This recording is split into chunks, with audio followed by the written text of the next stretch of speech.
Hello, coucou, on va faire les énergies de nouvelle lune là, qui devraient avoir lieu donc le 17 avril. Je m'y prends un petit peu tôt, mais après tout, voilà, c'est une question d'organisation pour moi.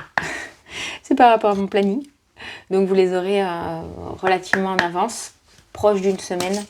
Mais c'est plutôt pas mal parce que ça vous permet aussi, pas d'anticiper, mais au moins de comprendre un petit peu ce qui va vous traverser au niveau de votre corps.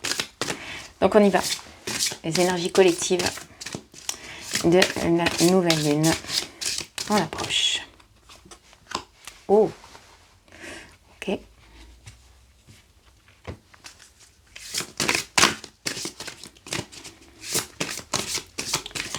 On y va.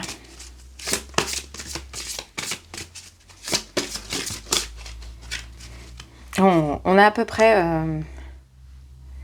j'ai à peu près le même style de couleur. Je vais vous montrer les cartes. Donc on est notamment principalement sur chakra solaire, là, chakra solaire, chakra cœur et chakra de la gorge. Donc on va vraiment être sur quelque chose d'assez intense, je pense. Hop là. Ah, et on change. Ok, très bien. On change. On change de type de couleur. On va être plus... donc là, en effet, on est plus, comme je vous ai dit, sur deux cartes où les couleurs se ressemblent beaucoup. Donc on a la carte autorité et la carte perception.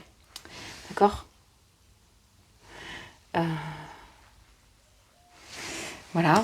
Et derrière, j'ai la carte. Donc du coup, on est beaucoup plus sur le rose. D'accord ? Le rose, le violet, etc. Donc on va être beaucoup plus en fait centré entre les énergies du ciel et celles qui se rapprochent jusqu'au solaire.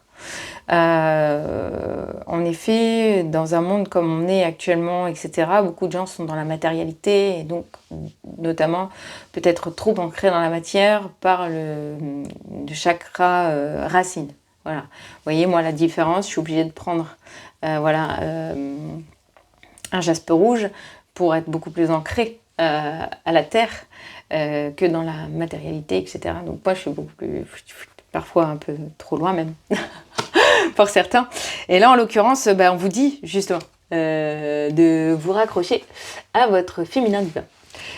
Voilà, avec le chiffre 3 qui revient aussi, que j'ai là, couplé aux 5 qui font 8, mais 3, 5. Donc il y a le changement à initier, etc. Donc là, on est sur 1, 2, 3, 5. Donc le 1, nouveau départ, le 2, l'alignement, le 3, la créativité. Donc on est vraiment sur des choses très douces, très tendres, très voilà. Et le 5 avec le changement. Donc le fait d'initier le changement vers plus de sagesse. En sachant que là, on a en effet la carte de l'autorité. On va être sur un côté très égocentré, peut-être un peu trop dans l'ego, un peu trop dans la défensive, un peu trop dans quelque chose de ce type-là, alors qu'en fait, on cherche plus une énergie de douceur. Je vous rappelle quand même que la nouvelle lune, à la base, n'est pas forcément ciblée sur la libération en tant que telle des énergies, etc., mais plus dans l'esprit de projection de nouveautés que l'on veut amener dans notre vie. Donc plus dans la demande de vœux, comment dirais-je, plus dans les vœux de construction que dans l'effet libérateur. Alors bien sûr, peu de choses près, on est toujours à 15 jours près, toujours plus ou moins entre les énergies de pleine lune et de nouvelle lune. Sachant que là, on arrive sur le mois de mai, sur une triple lune. On va avoir pleine lune début du mois de mai et fin mai et une nouvelle lune entre les deux. D'accord ? Donc là, en l'occurrence, on est sur, en effet, une année à 13 lunes et sur le mois de mai, on se fait décalquer. Soyons clairs, j'ai pas encore fait les énergies donc, du mois de mai pour les signes astrologiques. On ne sait pas trop, mais en tout cas, on va être entre la nouvelle lune, donc, qui, elle, est initiatrice de nouveaux projets, initiatrices, de nouveaux mouvements, en fait, va être entre deux phases libératrices de début et de fin de mois. Donc voilà, donc il va y avoir quand même un contexte un petit peu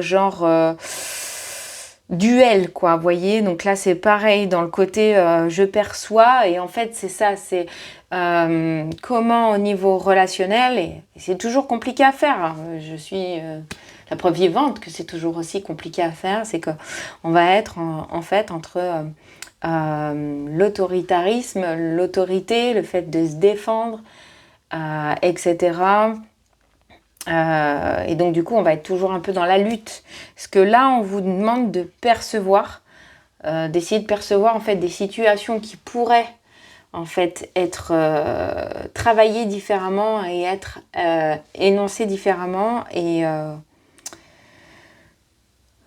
comment je pourrais vous dire ça? Oui, et du coup, pour vous, être dans une réaction émotionnelle aussi différente. C'est-à-dire qu'on est dans la phase de cycle qu'on change sur l'année 2026. Et donc, en fait, le but étant de ne pas répondre de la même façon qu'avant. C'est toujours très facile à dire plutôt qu'à faire. Mais en gros, ça va être ça un petit peu l'année 2026. Savoir prendre du recul sur certaines situations où avant, on avait tendance à rentrer un peu dans l'art, dans le vif du sujet, pour être dans la défense de soi, etc. Voilà. Et là, en l'occurrence, on va apporter un peu de douceur à ce côté très autoritaire qu'on peut avoir, qui est d'ailleurs en soi très lié au masculin sacré, qui est très dans l'action, qui est très dans le... Voilà... très fonceur, très voilà, des énergies de terre, très matérialisées, etc. Et là, on vous demande d'être dans l'autre sens, en fait. D'être plus dans la douceur, d'être un peu plus dans la compréhension, de la compassion et d'essayer de comprendre pourquoi les gens réagissent comme ça, etc. Voilà. On en est là. Donc du coup, là on était sur l'oracle de la géométrie sacrée. Je vous mettrai comme d'habitude dans la description en bas là, les oracles que j'utilise. Je vais y arriver. Hop, d'accord. Je n'ai pas le temps de demander qu'elle sorte déjà. On a le 4 avec ce côté très ancré, très matière. On a encore le 8 qui revient. Le 8, c'est le cycle. Le chiffre 8, donc le 3, 35 qui se terminait, donc voilà, était en 8. Là, c'est pareil, j'ai du 28, donc j'ai le 8 qui arrive avec le 2 couplé au 2, le 27, donc avec le 7. On a quand même ce côté très je suis guidée, très je suis protégée, etc. Le 8, c'est le cycle qui se répète, en fait, et où on doit aller, en fait, en quelque sorte, sur 2026, puisque la fin de cycle, c'était l'année dernière. On est supposé, en cette année 1, en fait, casser des cycles très anciens, peut-être qui ont 10 ans, 15 ans, 20 ans, etc. Parce qu'il y a un couple avec le côté astrologie, etc. Donc moi, je vous donne juste 2-3 petits points comme ça sur le côté numérologie. Donc là, le 28 fait 10, voilà. Et ce qui ramène à la carte de l'autorité, le 10 que j'ai là. Donc voilà, le 44 qui est un nombre maître qui nous ramène finalement au chiffre 8 aussi, d'accord ? Donc on a le 1 avec le nouveau départ, le 8 avec le cycle qui se répète et le 27 ici avec le 9 qui est toujours la fin du cycle de 1 à 9, d'accord ? Et donc on a la déesse Anubis qui nous dit détachement, je me choisis. Donc c'est en effet, c'est je me choisis, mais j'arrête de me défendre. En me choisissant, je me respecte. Ok, si l'autre ne veut pas me respecter, très bien. Tu me respectes pas, je vois pas pourquoi je te respecterais. Mais en revanche, voilà, est-ce que je dois être dans la défense de moi-même ou est-ce que quelque part j'ai suffisamment de valeur en fait pour ne pas me défendre et d'y faire comprendre à l'autre que lui n'est pas dans le vrai et moi je sais pas comment l'expliquer, mais c'est un petit peu ça. C'est je me choisis avant tout. Ok, on a la pleine conscience avec j'écoute la sagesse de mon cœur.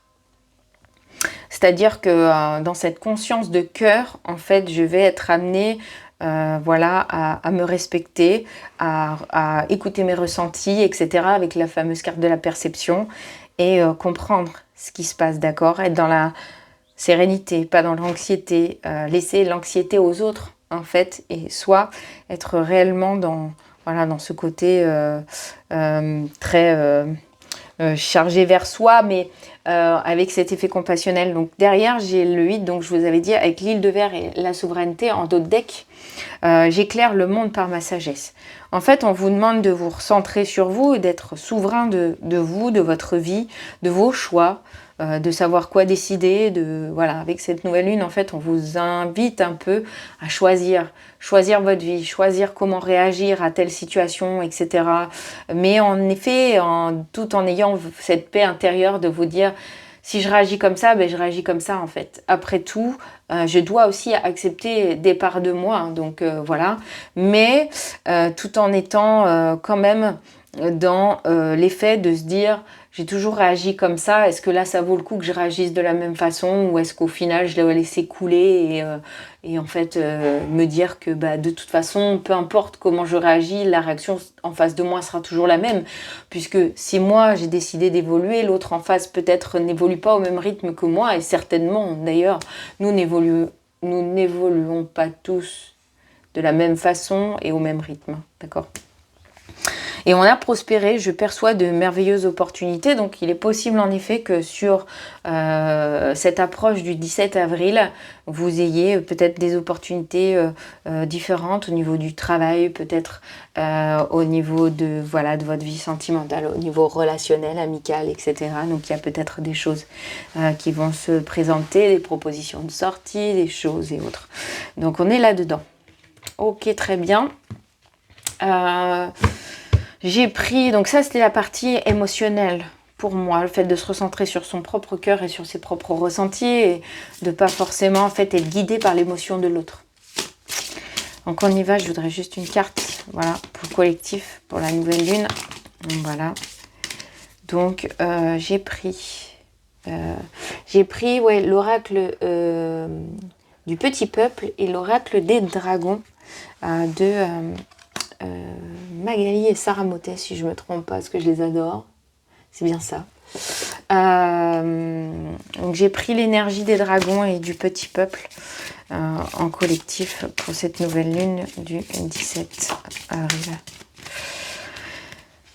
Donc qu'est-ce que j'ai ? Ouf. Alors, si vous regardez, voilà. Si vous regardez, c'est un peu effrayant. Vous avez le même style de carte. Je vais essayer de vous les rapprocher. Là, si vous regardez, ça hurle. D'accord ? Et là aussi, en fait. C'est-à-dire que là, on est sur une énergie de feu. Et là, on est sur une énergie étouffée, en fait. Vous voyez ? Comme si on était quelque part dans une espèce de... On a brûlé et ça a créé une espèce de nuage de fumée. On essaye de crier, on n'y arrive pas. Donc voilà. Donc on est en fait sur la lutte, sur le combat. Siegfried et le dragon Fafnir et le crieur des brumes. Alors je vais prendre les petits livrets pour vous énoncer les messages qu'avaient canalisés Magali et Sarah Motet sur voilà. Donc je vais prendre d'abord l'énergie de feu, Siegfried et le dragon Fafnir. Acharnement, violence, combat, vous voyez. Message. Des combats, oui, mais à la condition que le jeu envahisse la chandelle. Ce que je vous disais en fait. Vous risquez de perdre une énergie énorme à vouloir en fait lutter contre des situations en fait qui ne vous apportent rien à vous. Qui peut-être l'autre le satisfasse, mais en fait ça va enfin, je pense que lui ça va le satisfaire, lui ou elle, la personne avec qui vous allez vous énerver entre guillemets, où vous allez avoir le conflit, ça va plus ou moins le satisfaire sur le moment, mais quelque part entre guillemets la seule chose qu'il vient récupérer en fait c'est le fait de vous chatouiller un petit peu pour récupérer votre énergie quelque part. D'ailleurs il y a un livre qui est très bien là-dessus, qui est romancé mais qui s'appelle La prophétie des Andes, qui est extrêmement bien et qui exprime cette évolution, on va dire, d'éveil, où justement on vous explique que parfois dans la lutte et dans le conflit, l'autre personne vampirise votre énergie. Voilà, donc on a des combats, oui, mais à la condition que le jeu envahisse la chandelle. Tuer Fafnir et s'emparer de son or n'est pas le but héroïque que l'on pourrait croire. Le combat n'est pas juste, il est égoïste et ne laissera que cendre et deuil sur son passage. Et c'est ça. En gros, parfois, est-ce que le feu en vaut la chandelle. Voilà, c'est un petit peu ça. L'histoire, c'est ça, c'est est-ce que ça vaut le coup de perdre une telle énergie en colère. Alors là, il y a sûrement une colère étouffée, hein. Clairement, hein, là derrière ça, alors je parle pas à tout le monde, hein, ça parlera pas forcément à tout le monde, mais d'ici le 17 et d'ici à ce que la lune apparaisse, il y aura peut-être en effet un effet énergie puissante, épuisante dans le corps par rapport à cette colère sous-jacente. Vous voyez ce que je veux dire? Donc on a le message du crieur des brumes, désespérance, nostalgie. Crie ta force et ta détermination. Que ton intention traverse les brumes et te permette de montrer le chemin, de poser tes idées au-dessus du marais et des bassesses. Le crieur a une tâche à accomplir, une mission à mener à bien. Cesse les errances et trouve ton chemin entre les lumières trompeuses des vasières, la barque t'attend. Navigue vent debout vers de nouvelles expériences où tu seras le porte-parole des autres. Il est possible que finalement, quelque part, en effet, dans cet effet étouffé, vous ayez pour mission de transmettre. Mais seulement, on vous explique que peut-être que de montrer le chemin et de poser ses idées, il faut en avoir l'intention. Et crie ta force et ta détermination, oui, mais dans une certaine mesure et peut-être fait avec sagesse. Ouh, bien bonjour. Quelle guidance. J'avoue, voilà, pour les messages, vous réécouterez si vous avez besoin et moi-même parce que voilà. Mais on est dans cette part de sagesse de soi, de comprendre que notre force intérieure, quelle qu'elle soit, n'a pas besoin d'être exprimée par la colère, n'a pas besoin d'être exprimée par l'anxiété, n'a pas besoin d'être là pour impacter l'autre. Les mots suffisent parfois aussi. Et la rage, j'allais dire, n'a pas besoin d'être présente. Voilà. Parfois, on est mieux entendu quand on ne crie pas. De dragon du néant, 42. Mon 4 et mon 2. Ok, pour le collectif sur cette nouvelle lune. Donc là, on est sur les mots échec, tristesse, mélancolie. C'est possible que émotionnellement, ça soit difficile pour vous. Voyez, j'ai encore mon 2 et mon 3. On est vraiment sur une énergie du 1 au 5. D'accord? Donc le 1 au 5, c'est plutôt une belle énergie. C'est-à-dire qu'on va du nouveau départ, on s'aligne, on crée, on a la fertilité, etc. On inscrit ça dans la matière et derrière, on a le changement. Donc on est entre ces énergies du 1 et du 5, mais attention dans un cycle qui se répète. Et si on ne veut pas que le cycle dernier des... Je dirais, vous enlevez 5 ans, donc on est en 2026, ça nous fait 2021, donc c'était avant ça. Donc, ouais, de 2017, ça doit être ça. De 2017-2018 à 2021, si vous voulez pas que le cycle se répète, si vous voulez pas être dans les mêmes énergies, etc., entre guillemets, il est important pour vous justement de casser un certain cycle de réponse aux attaques. Qu'elles soient énergétiques ou qu'elles soient dans la verbalisation et vos relations en fait. Eh ben c'est lourd, hein, je vous le dis, hein, j'ai mal au dos. On a la mère des dragons. Donc c'est bizarre parce que, en fait, c'est ça, comme je vous disais, je vous ai parlé de la fertilité. Elle est là, il est là le mot. Fertilité. Alors vous le voyez à l'envers, hein, bien sûr. Mais donc voilà, la mère des dragons. Fertilité, grossesse, protection. Voilà, le fait de mettre en place, de couver une autre manière de faire, d'être dans la protection de soi, mais dans la préservation plutôt que dans la protection, d'accord? Ça nous fait grandir tout ça. Et on a à la fois la mère des dragons et la dragonnière, vous voyez, avec l'énergie féminine, consultante et femme. Donc on a cette énergie du féminin qui revient, hein, le féminin que je vous avais dit, un féminin divin qu'on avait au début là avec la carte 21, d'accord.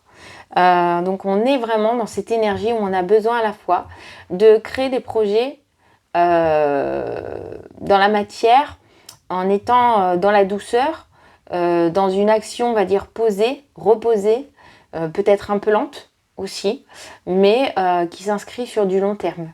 Donc là, en l'occurrence, on essaie sur des projets, que ce soit des projets sentimentaux, professionnels, etc., qui mettent un peu de temps peut-être à s'intégrer, qui mettent un peu de temps justement à naître. Voilà, la grossesse c'est 9 mois, hein, enfin en tout cas pour les humains, parfois c'est un peu plus court pour les animaux, ou plus long, mais voilà, et donc de fait on est un petit peu plus dans la longueur, dans l'accomplissement qui se fait dans un cycle du coup qui se met en place peut-être un peu plus dans la lenteur pour justement intégrer les choses. Et on dit en effet que énergétiquement, en posant des rituels régulièrement, en les faisant, etc., quand on prend l'habitude de les faire, au bout de 21 et quelques jours, voire 30 jours, le corps en fait s'habitue à refaire les mêmes gestes, les mêmes choses, etc. Donc ça devient routinier, oui, mais ça permet aussi parfois aussi d'intégrer des bonnes habitudes et des bonnes routines. Donc là, on a en effet l'échec, la tristesse et la mélancolie. Il y a peut-être eu des énergies en fait d'échec ces derniers temps, ces derniers mois, etc. Et même encore sur cette phase de pleine lune qui est passée, voilà, où on se dit mais qu'est-ce que je fais, qu'est-ce que je fous là, qu'est-ce que j'ai, voilà, qu'est-ce que je veux en fait, qu'est-ce que je veux de ma vie. Qu'est-ce que je veux de ma vie? Qu'est-ce que j'ai envie de faire? Quels sont les projets que j'ai? Est-ce que je suis vraiment à ma bonne place? Est-ce que je suis au bon endroit? Et donc là, on est sur ce type de réflexion actuellement, justement. De se dire, est-ce que je suis à ma place? Est-ce que ça m'apporte quelque chose? Est-ce que tout ça m'apporte quelque chose? Est-ce que tout ça a un but précis? Est-ce que ce que je vis a un but précis? Et tout ce que l'on vit a bien sûr un but précis. Voilà, quel qu'il soit dans la matière, tout ce que l'on vit a toujours un but précis et sert toujours un but précis. Ça peut être très souffrant. Et là, dans ces cas-là, je vous invite quand même à faire du journaling, voilà. Alors, certes, c'est du papier. Certes, voilà, moi je suis je préserve la nature, j'aime ça, etc. Mais, mine de rien, je le fais quand même parce que j'ai ce besoin de poser régulièrement mes émotions sur du papier. Voilà, donc c'est tout. C'était tout. C'est ce que je voulais vous dire. J'ai quoi là? L'homme précieux. J'ai été attirée par cette carte. Voilà. Parce que c'est l'arbre, parce que c'est l'ancrage, parce que c'est la patience, parce que c'est... Voilà, j'ai la croissance aussi. Et j'ai l'unité première, vous voyez, avec le carré. Et on n'est pas né dans un carré. Par contre, on essaye tous de se coller dans un carré. Voilà. Voilà. Ça me rappelle toujours Pierre Rabhi et son carré. Voilà. Donc là, j'ai un 39 qui nous fait 12. Voilà. Et donc, ça nous fait notre fameux 21 du départ en effet miroir. Voilà. Mais on a toujours le 3 avec la création, le 9 avec cette fin de cycle. Et là, on a le 56 ici qui nous fait 11. Voilà, donc on a l'homme précieux et on a l'unité première, d'accord? Alors, l'homme précieux, moi, ça a attiré mon regard, donc on va y venir après. Et donc voilà, on a l'unité première, donc ça, c'était le premier que j'ai tiré, et je vous lis. Et après, on va y réfléchir ensemble. Autrefois, on atteint l'unité. Le ciel dans sa pureté, la terre dans sa tranquillité, les dieux dans leur esprit divin, la vallée dans sa plénitude, les 10 000 êtres dans leur naissance à la vie, les princes et les rois dans l'exercice du pouvoir. Si le ciel perdait sa pureté, il serait déchiré. Si la terre perdait sa tranquillité, elle s'écroulerait. Si les dieux perdaient leur divine intelligence, ils seraient anéantis. Si la vallée perdait sa plénitude, elle se dessécherait. Si les 10 000 êtres cessaient de naître, ils s'éteindraient. Si les gouvernants perdaient leur droiture, ils seraient renversés. C'est pourquoi la noblesse a pour racine la roture. Le bas est le fondement de ce qui est élevé. De là vient que les princes et les rois s'appellent eux-mêmes orphelins et hommes de peu de mérite. Ils montrent leur véritable origine, et ils ont raison. Voilà pourquoi un char décomposé en pièces n'est plus un char. Le sage ne souhaite pas être estimé comme le jade, ni considéré comme un caillou.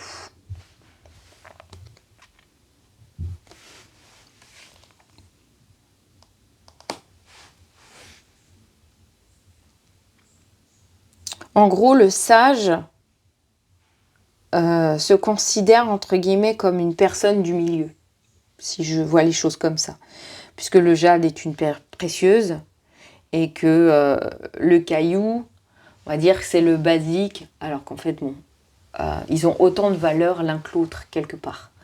Même si pour une personne, la pierre précieuse va compter plus parce qu'elle est dans la richesse, elle est dans tout ça, elle est dans son égotisme, elle est dans le fait de dire je veux gagner de l'argent, etc. Et moi, la pierre précieuse représente ma valeur. Alors que quelqu'un va être rattaché à un caillou et ça va être pour lui quelque part sa représentation de sa pierre précieuse. C'est appauvri, mais pour lui c'est sa richesse. Et donc c'est là où j'ai envie de dire que le sage se trouve un peu entre le milieu. C'est-à-dire que pour lui, il n'y a pas de valeur réellement et de différence entre le jade et le caillou. Voilà. Pourquoi ? Parce que la valeur, c'est celle qu'on se donne à soi. Et donc forcément, à partir du moment où vous ne donnez pas autant de valeur à un jade qu'à un caillou, et que pour vous, les deux sont similaires, ça veut dire que quelque part, vous ne donnez pas plus de valeur à quelqu'un qui est dans le surintérêt, dans l'argent, dans tout ça, etc. Et vous ne... Voilà. En gros, vous ne surestimez pas quelqu'un qui a plus d'argent qu'un autre, parce que la composition de l'être humain reste la même. Et la valeur qu'on en a, c'est ce qu'on a dans notre cœur. Ça va être notre façon de réagir, et on en parlait tout à l'heure, ça va être dans notre façon de réagir, ça va être dans notre façon d'aborder les relations. C'est ça notre richesse. Ça va être dans notre façon d'aborder les gens, ça va être dans notre façon d'aborder la relation, ça va être dans la façon de nous défendre, ça va être dans la façon aussi, voilà, de nous comporter, notre personnalité, etc. Et c'est ça qui fait notre valeur en fait en ce monde quelque part. C'est pas tellement ce qu'on gagne comme argent en fait, parce que ça c'est que du bling bling. En fait, on peut briller sans ça. C'est ça que j'essaye d'expliquer. C'est qu'en tant que personne, on peut briller sans ça. Moi, j'ai pas honte de le dire. Hein. Je suis pas quelqu'un. Je suis quelqu'un de très simple et j'ai vécu dans une famille très simple et avec pas toujours des facilités et des difficultés dans la vie, pas autant que des gens qui n'auraient pas les moyens de manger, etc. ainsi de suite. Mais c'est là où la représentation, c'est que dans certains pays qu'on peut visiter, en fait, vous êtes face à des populations qui n'ont rien et qui vous donnent tout quand vous allez à leur rencontre, etc. Ils ne connaissent pas, mais souvent, en fait, ils vont avoir tendance à tout vous donner parce que c'est dans leur manière d'être, c'est dans leur façon d'être. Et le peu qu'ils ont, en fait, ils sont capables de partager. Et ça fait partie de ça, en fait. Et pour moi, justement, ce qu'on a, que ce soit nos connaissances, que ce soit notre manière d'être, que ce soit ce qu'on a dans notre cœur, que ce soit, ne serait-ce qu'un tout petit peu d'argent, même si on n'est pas extrêmement riche, d'aller aider quelqu'un, parfois dans le besoin, parce qu'on se dit, oui, lui, ça va l'aider, même si moi, ça me fait moins, j'ai appris à faire avec. Eh bien, c'est ça, en fait. Et c'est ce qui fait la valeur de l'être humain aussi. C'est pas forcément que ce qui gagne. C'est justement ce qui... Et à mon avis, dans l'homme précieux que j'ai tiré, il y a une histoire comme ça. Voilà, j'ai pas lu ma carte, hein, mais j'y vais. L'homme de vrai savoir ne parle pas. L'homme qui parle n'a pas le vrai savoir. Clore sa bouche, fermer ses oreilles, tempérer ses ardeurs, se dégager de tout lien, voiler sa lumière, s'unir à la poussière, s'appelle mystère de l'union au Tao. Inaccessible à la faveur comme à la disgrâce, au profit comme à la perte, aux honneurs et déshonneurs, il est l'homme le plus précieux dans l'univers. Bon, ça ne veut pas dire ferme ta bouche et ne dis rien, mais en gros, ça veut dire que quelque part, dans votre manière peut-être aussi d'être dans l'observation, etc., de vous dire que quelque part, vous faites partie totale en fait de l'univers, etc., et ainsi de suite. Faites peut-être de briller, sans savoir que vous brillez. Voilà, ça vous rend plus précieux peut-être que quelqu'un qui essaye d'être dans le bling-bling, et en fait, voilà. Je dis pas qu'il a moins de valeur, c'est pas ça. C'est qu'il considère sa valeur sur son apparence. Voilà. Et en fait, on ne considère pas sa valeur par rapport à son apparence. Voilà. Qu'est-ce qui nous fait vivre aujourd'hui? Qu'est-ce qui bat à l'intérieur de notre corps? Notre cœur. Si notre cœur ne bat plus, on ne vit plus. Notre lumière, elle est là. Voilà. Et maintenant, je vais demander un message rapide, si je peux, parce qu'on est déjà à 30 minutes. Je voudrais avoir un message rapide de ça. Voilà. Hop là! Donc, j'ai l'intuition. Voilà. J'ai l'intuition. J'ai le lâcher prise. Pareil, on est avec le 10. On a le 22 qui correspond donc au 44 de tout à l'heure. Donc, on a le 22 avec l'envol. Voilà. On a le lâcher prise. C'est ce que je vous disais tout à l'heure, en fait. Le fait de ne pas toujours contrôler non plus les situations. Le fait d'être inspiré autrement. Le fait de réagir autrement peut-être à des situations, à des relations. Voilà. Eh bien, en fait, ça va faire tout changer. Ça fait évoluer les choses plus vite. Intuition, lâcher prise et envol. Quelque part, en fait, tant que vous serez dans le contrôle, il n'y aura pas d'expansion, il n'y aura pas d'élévation de votre énergie, il n'y aura pas de choses comme ça.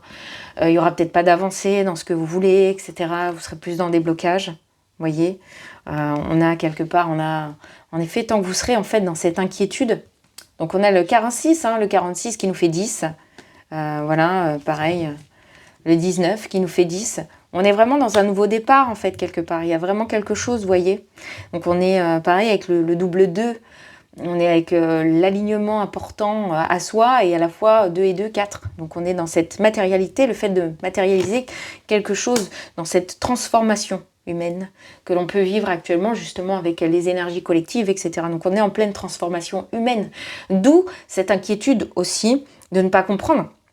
D'ailleurs, derrière, j'ai la grande peur, voilà, avec le chiffre 14 qui nous fait 5 avec le changement. Et qui nous fait aussi un 1 et un 4. Donc voilà, on a cette espèce de peur, on a cette espèce d'inquiétude de se dire « je comprends pas en fait, j'avance pas assez vite, je comprends pas, les choses elles évoluent pas dans ma vie, etc. » et ainsi de suite. Et plus vous vous braquez, plus on se braque en fait, moins ça marche. Et plus on se braque, et moins ça marche. Donc on vous dit de vous reconnecter à votre intuition. L'intuition, c'est aussi ce qui se passe dans votre cœur. L'important, c'est de se reconnecter à vos ressentis, en fait, premiers, même s'ils ne sont pas toujours très agréables. Calmez-vous, calmez-vous, calmez-vous. Mais calmez-vous. Bon, j'en ai 2 qui se sont retournés. J'ai l'enchantement avec le chiffre 8. Toujours notre chiffre 8. Je vais prendre ça. J'ai l'enchantement avec mon chiffre 8. J'ai mon chiffre 8 qui revient avec mon 28. 8 et 2, 10, on est toujours pareil, avec l'ombre de Peter. Donc c'est ça en fait, c'est le fait de se réaligner avec soi. Le fait de se réaligner avec soi, c'est simplement de rééquilibrer notre dualité en fait, notre côté masculin, notre côté féminin, notre côté sombre avec notre côté lumière, etc. et ainsi de suite. C'est ça en fait. Et l'ombre de Peter, d'ailleurs, ce qu'il cherche à faire dans Peter Pan, c'est d'aller chercher son ombre pour la raccrocher à lui, en fait. Il l'a perdue quelque part. Et en fait, on ne vous demande pas de perdre votre ombre, parce que perdre votre ombre, ça n'intensifie pas votre lumière. C'est perdre une partie de soi. Et c'est pas ça, en fait, qu'on vous demande. On vous demande toujours, comme je vous ai dit, on est soi et on reste soi. Et il faut être authentique, il faut être sincère. Mais là, du coup, on fait tomber les masques. Clairement. Ça veut dire que jusqu'à maintenant, si on temporisait parfois certaines choses, alors que c'est pas dans notre caractère, on va y aller. Mais après, il faut que ça soit juste. D'accord ? On est dans cette énergie de justice, d'équilibre. L'équilibre et l'alignement. Donc, quand on équilibre les choses, on est dans cet effet de justice. Si vous avez besoin de vous défendre, je ne vous dis pas de ne pas le faire. Au contraire, faites-le. Voilà. C'est important de se défendre aussi. À un moment donné, on ne fait pas... Voilà. Il ne faut pas prendre tout sur le dos de ce qui n'est pas fait par les autres ou de... alors, il y a le faire, mais il y a le être aussi. Donc non, ne prenez pas tout sur votre dos. Il y a des choses qui ne sont pas de votre conséquence. Et on vous demande d'arrêter de faire ça, justement. Et d'essayer de prendre votre authenticité, de prendre à bras-le-corps les choses. Voilà, donc on a l'enchantement, d'accord ? Donc peut-être qu'à côté de ça, voilà, vous allez être dans votre pleine lumière. Vous voyez, j'ai l'étoile scintillante, toujours avec mon 2, mon 4. J'avais un 24 tout à l'heure, je crois. Je sais plus où c'est. Ou un 42, voilà. J'ai que des miroirs en fait. J'ai du 42 aussi avec le dragon du néant, vous voyez. Donc à côté du néant, j'ai quand même l'étoile. Donc il y a vraiment cette dualité. Ce côté encore, je me bats contre moi-même. Hein. Et on y revient parce que c'était un peu pareil aussi sur les dernières pleines lunes. Donc on y revient toujours. En fait, on est en pleine lune, en pleine lune, n'importe quoi. Mais on est en pleine lutte contre soi. Et il faut savoir que la pleine lune, elle brille dans le ciel. La nouvelle lune, elle, par contre, elle est cachée. D'accord ? Elle est totalement cachée. Donc, en fait, c'est ça. C'est le fait de cacher sa lumière. En fait, on ne vous demande pas de faire ça. En fait, le but, c'est d'oser. Et j'ai fait un post là-dessus. Sur Instagram, le but, c'est d'oser, d'oser être soi et d'avancer. D'avancer dans sa vie et de se dire, bon, voilà, maintenant, il y en a marre de prendre tout sur le dos, il y en a marre d'être toujours à la dernière roue du carrosse, il y en a marre à un moment donné que on prenne pour les autres parce que on est plus sage, parce que ci, parce que là. Et on peut être dans sa sagesse, on peut être dans son cœur et pour autant, voilà, être fâché. Par contre, ce qu'on vous dit, c'est à la fois de ne pas étouffer votre colère, mais de ne pas être dans l'effet « je brûle tout sur mon passage ». Et c'est là où il va falloir trouver en fait l'équilibre. Je ne sais pas si vous comprenez. Mais ça va être un petit peu ça. Donc ça va encore venir nous chatouiller, n'est-ce pas ? On va être entre colère et voilà. Donc ça va être encore la bataille un peu du feu. Voilà, donc un peu de feu, un peu d'émotion, un peu de tout ça. Et voilà. Et on permet de un peu temporiser le tout.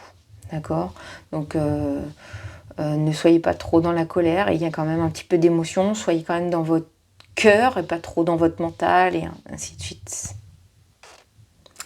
Ça sent encore l'énergie sympatoche tout ça. Donc ça va arriver le 17. Je n'ai pas trop regardé l'horaire. Je vous invite à aller voir mon blog si vous voulez connaître un peu l'horaire. Comme je vous le dis toujours, les énergies des nouvelles lunes et des pleines lunes, elles arrivent toujours plus ou moins 48 heures avant, elles restent 48 heures après. En sachant que chez moi, c'est toute la semaine. C'est-à-dire, moi, je suis plutôt à 3 jours avant, 3 jours après. C'est parce que je ressens les choses arriver peut-être dans le flux direct. Pour vous, on sera peut-être plus en effet sur quelque chose qui sera soit à 24 heures, soit à 48 heures, en fonction de comment vous vous écoutez, comment vous écoutez les énergies de votre corps. Voilà, je vais m'arrêter là. Je vous remercie de me suivre. Merci aux nouveaux abonnés. Merci aux anciens abonnés toujours présents. Merci pour tout ce que vous faites voilà, pour cette chaîne et tout. Moi, le but, c'est que on se retrouve un petit peu chaque mois voilà, pour faire un point sur les énergies du moment, sur ce qui vous traverse, sur ce qui est sympatoche à vivre ou pas. Voilà, si vous vous ressentez... voilà. Après, comme j'ai dit, ça peut pas parler à tout le monde. Les énergies, en effet, là, certainement que de pleine lune à nouvelle lune, ces derniers mois, elles se recoupent, elles se retrouvent, etc. Parce que on est toujours dans ce flux de clôturer les chapitres de la fin de fin 2025, etc. Et que tant qu'on n'aura pas choisi, nous, d'être pleinement nous-mêmes, eh bien, le cycle sera toujours là de cette année 2025 pour comprendre ce qui se joue, quoi. Donc on est toujours dans le même... on est toujours dans la même mouvance, en fait, hein, tout le temps. Tout le temps, en perpétuel recommencement. Et donc, ça vient chatouiller parce que ça vient libérer. Alors, tout ce qui est charge karmique, mémoire de nos ancêtres, mémoire ancienne, etc. Les événements qu'on a pu vivre. En gros, ça vient chahuter tout ça. Voilà. Mais l'important pour vous, c'est de voir les choses, évoluer. C'est ça qui est important. Si vous voyez pas de choses évoluer, c'est qu'en effet, les blocages sont toujours présents. Alors moi, je propose des soins spécifiques justement pour aller creuser bien loin, justement aller sortir les énergies qui restent trop stagnantes et aller ouvrir les portes de l'inconscient qui sont, qui restent bloqués depuis parfois des semaines, voire des mois, etc. On vient chahuter un peu tout ça, on vient remuer la boue, mais voilà. Après, moi je vous le propose, c'est possible de le faire à distance, voilà, pour ceux qui n'habitent pas dans la région, et voilà, dans la région vendéenne, je veux dire. Et donc voilà, quoi. Donc sur ce, je vous souhaite un bon passage de nouvelle lune. N'hésitez pas à aller voir, hein, tous les signes astro ont été postés là pour le mois d'avril déjà depuis un petit moment. Voilà, je ferai ceux du mois de mai, je pense, d'ici la semaine prochaine, quelque chose comme ça, je commencerai, je pense, pour pouvoir bien m'organiser. Je vous invite à mettre des pouces en l'air, à partager si la vidéo vous a plu et à commenter. Hein, voilà, je me ferai un plaisir de vous répondre, quoi qu'il arrive. Et en effet, de toute façon, c'est vrai que les mouvances énergétiques sont à peu près les mêmes parce que collectivement parlant, les choses bougent. On a l'impression qu'en fait, le monde ne marche pas dans le bon sens. Mais clairement, je pense que tout reprend son sens, ce qui vient bousculer un peu tout le monde. Ce qui vient un peu bousculer aussi les habitudes, parce que le but de cette année 2026, c'est vraiment de perdre des habitudes qui ne nous servent plus. Et voilà, et d'écouter en fait nos besoins, nos envies, nos désirs, et d'imposer enfin des limites sur nos vies respectives, sur nos relations, sur nos situations, qu'elles soient professionnelles, sentimentales, amicales, etc. Et donc après, voilà, si les gens sont en bonne intelligence, etc., les choses se font bien et les gens se comprennent entre eux et ça ne fait pas, comment dirais-je, de scission dans les relations en fait. Le tout, c'est d'accepter que parfois des gens que vous avez pu connaître depuis très longtemps, vous avez l'impression qu'ils ont changé. En fait, non, ils ont tout naturellement en fait arrêté de s'adapter peut-être à un monde qui ne leur convenait pas, tout simplement. Sur ces belles paroles, je vous souhaite une excellente soirée, parce que moi, je suis en fin de journée. Voilà, ou une très bonne journée, en tout cas, si vous regardez cette vidéo demain ou dans les prochains jours. Et je vous remercie de me suivre. Et ça me tient à cœur, en tout cas, de continuer cette chaîne, de la perpétuer et de continuer à vous transmettre les messages. Sur ce, bye les loulous. Ciao. Bye.